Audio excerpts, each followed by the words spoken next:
Assalamualaikum warahmatullahi wabarakatuh. Hai teman-teman, perkenalkan nama saya Fiona Reni Sofia, biasa dipanggil Fiona. Saya berasal dari kelompok 56 UI dengan NIM 2311013007. Saya berasal dari Fakultas Farmasi, Prodi Farmasi di Universitas Andalas. Baiklah teman-teman, di sini saya akan menjelaskan tentang global warming. Teman-teman pasti tahu apa itu global warming. Global warming adalah suatu bentuk ketidakseimbangan ekosistem di bumi akibat terjadinya proses peningkatan suhu rata-rata atmosfer, laut, dan daratan di bumi. Baiklah teman-teman, sudah paham ya? Selanjutnya kita ke beberapa pertanyaan terkait global warming. Ada beragam penyebab pemanasan global yang berhubungan dengan teknologi. Adapun yang pertama, penggunaan listrik yang berlebihan. Kini semakin banyak aktivitas manusia yang menggunakan tenaga listrik seperti pemakaian kulkas, pompa air, dan microwave, serta yang lainnya. Mengapa listrik bisa menjadi penyumbang terbesar? Karena sebagian besar listrik masih dihasilkan dari pengolahan batu bara yang bersifat hampir murni karbon, sehingga hasil pembakarannya dengan menggabungkan oksigen yang menghasilkan gas CO2. Yang kedua, penggunaan bahan bakar fosil. Berdasarkan data dari Badan Pusat Statistik atau BPS, sampai dengan tahun 2018 menunjukkan jumlah kendaraan bermotor di Indonesia sebanyak 126.508.776 unit. Itu berarti Indonesia juga menyumbang polutan yang berasal dari transport yang kita gunakan sehari-hari. Adapun yang ketiga, penggunaan pendingin ruangan.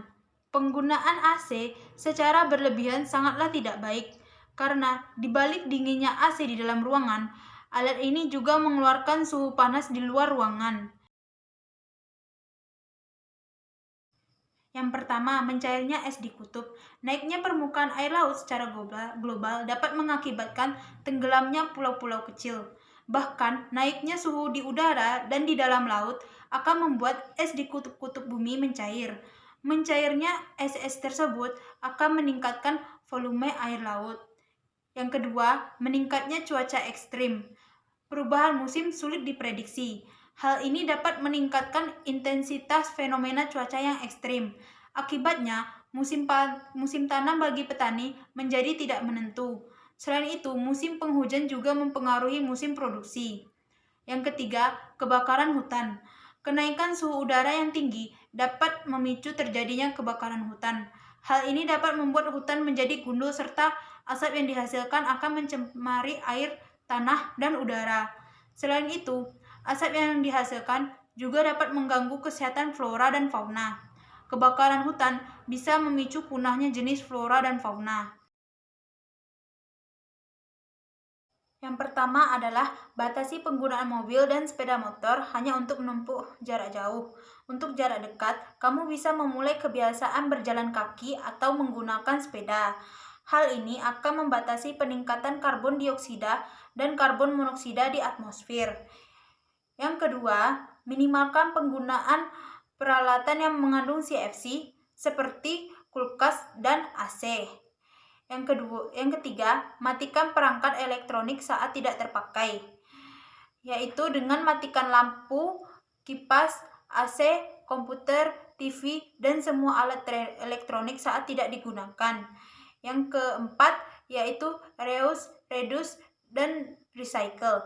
Reuse yang berarti menggunakan kembali, reduce yang berarti menggunakan barang berpotensi yang menjadi sampah, serta recycle memproses barang-barang yang tak terpakai agar dapat digunakan kembali. Yang terakhir yaitu menanam pohon atau reboisasi. Dengan gerakan menanam pohon, ayo mulai tanam pohon di halaman rumah atau go green. Baiklah, itu saja yang dapat saya sampaikan terkait tentang global warming. Mohon maaf bila ada yang kurang dan ada kata-kata yang salah. Sekian, terima kasih. Wassalamualaikum warahmatullahi wabarakatuh.